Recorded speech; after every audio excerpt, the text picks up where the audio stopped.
ముందుగా స్టేజ్ అలంకరించిన నా తోటి ఉపాధ్యాయులందరికీ నా నమస్కారం. నా విద్యార్థులందరికీ కూడా నా తొలక దీవెనలు. మీరందరూ బాగున్నారని అనుకుంటున్నాను. నేనైతే చాలా 15 సంవత్సరాల తర్వాత మీరు పిలిచినందుకు చాలా ఎదురు చూస్తున్నాను. ఎందుకంటే నా దగ్గర చదువుకున్న పిల్లలు ఏమయ్యారా, ఎలా గొప్ప వాళ్ళు అయ్యారు, మీ ఎదుగుదల చూద్దామని నేను వచ్చాను. చాలా హ్యాపీగా ఉంది, సంతోషంగా ఉన్నాను. థ్యాంక్ యూ పిలిచినందుకు. అయితే మొత్తం 500 మందికి 80 మంది వచ్చారనేసి తెలిసింది. కానీ రాని వాళ్ళందరూ కూడా గొప్పగా సెటిల్ అయ్యారని పాజిటివ్గా ఆలోచిస్తున్నాను. కానీ ఒకవేళ సెటిల్ అవ్వకపోయినా మీ సపోర్ట్ వారికి ఉండేలా చూస్తారని కోరుతున్నాను.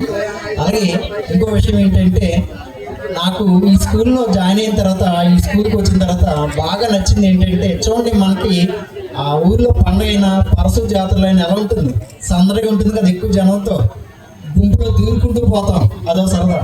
కానీ ఈ స్కూల్కి వస్తే కూడా నాకు అలాగే అనిపించేది. మమ్మల్ని కూడా పిల్లల్లా ట్రీట్ చేసి మమ్మల్ని దూరుకొని వెళ్ళిపోయేవారు, తోసుకుంటూ వెళ్ళిపోయేవారు. అయితే అది చాలా బాగా నచ్చింది. ఎందుకంటే నేను 1000 మంది పిల్లలు ఉండే స్కూల్లో చదువుకున్నాను, చాలా హ్యాపీగా ఫీల్ అయ్యాను.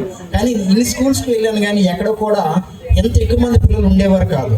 ఇప్పుడు కూడా ఈ స్కూల్కి రావడం, ముందు స్కూల్లో ఒక 150 మంది, ఈ స్కూల్ నుంచి వెళ్ళిన తర్వాత 100 మంది, అలా ఇప్పుడేమో 80 మంది, అలాగా తక్కువ పిల్లలే ఉంటున్నారు. మీ ఒక సెక్షన్ 80 మంది కదా, మనకు 80-100 మంది. అలాంటి స్కూల్ మొత్తం కలిపితే ఒక సెక్షన్లో ఉన్నారు. పైగా ఏంటంటే, మనం ప్రేయర్కి అటెండ్ అయినప్పుడు చూడండి, లేట్గా వచ్చిన వాళ్ళందరూ వెనక లైన్ కాస్తుంటారు. ఒక 80 మంది అలాగా లేట్గా వచ్చిన వాళ్ళు 100 మంది ఉంటారు ప్రే స్కూల్కి వెళ్ళినా సరే. కాబట్టి చాలా సందడిగా ఉంటుంది. చాలా మీరందరూ కూడా చాలా క్యూరియాసిటీగా ఉండేవారు, అంటే ఏదైనా తెలుసుకోవాలి, ఏమైనా చేద్దామని. అది నాకు చాలా బాగా నచ్చింది. అలాగే మీరు అందరూ కూడా క్లాస్లో చాలా యాక్టివ్గా ఉండేవారు, ఉత్సాహంగా. అంటే నాకు ఒకటి అనిపించేది, వీళ్ళ యాక్టివ్నెస్ అలర్ట్ చేయడానికి కాకుండా చదువు వైపు ఏమాత్రం మళ్ళించగలిగినా సరే వీళ్ళందరూ కూడా చాలా గొప్ప స్థితిలో మంచి బాగా సెటిల్ అవుతారని అనుకునేవాడిని. అయితే ఇక్కడ వచ్చిన వాళ్ళలో చాలా అందరూ కూడా బాగా సెటిల్ అయ్యారని నేను భావిస్తున్నాను. అయితే చూడండి, క్లాస్ రాగానే టీచర్స్ మిమ్మల్ని క్వశ్చన్ అడుగుతారు, ఏంటి పెద్దయ్యాక ఏమవుదాం అనుకుంటున్నారు. మరి మీలో ఎంతమంది మీరు అప్పుడు అన్న మాట ప్రకారం ఇప్పుడు అలా అయ్యారో ఒకసారి చేతులు ఎత్తండి. సరే, ఏం పర్వాలేదు. అంటే అవ్వాలని మనం మనసులో కోరుకుంటాం చదువుకునేటప్పుడు. అంటే చదువుకునేటప్పుడు మన కోరికలు ఎలా ఉంటాయంటే, పెద్ద కోరికలు ఉంటాయి.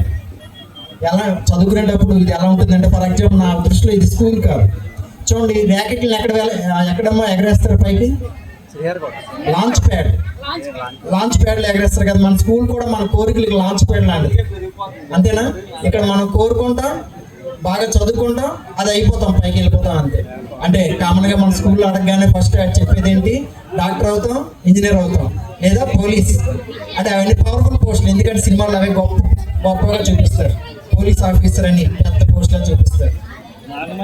అంటే నిజానికి ఇప్పుడు మీకు తెలిసే ఉంటుంది, 15 సంవత్సరాల తర్వాత మీ అందరికీ నాకు తెలిసి 20 సంవత్సరాలు ఉంటాయేమో. ఇంకొక 5 సంవత్సరాల వరకు టైం ఉంది ఇంకా మీరు జీవితంలో మీరు అనుకుని సాధించడానికి 30 వరకు.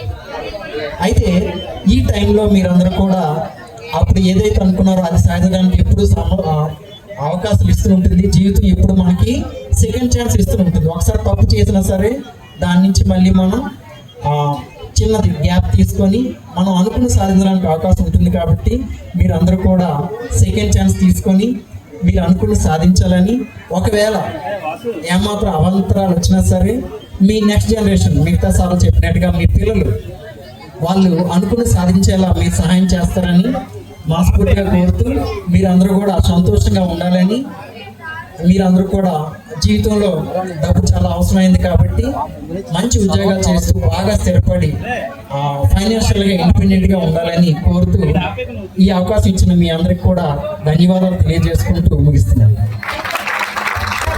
Thank you sir.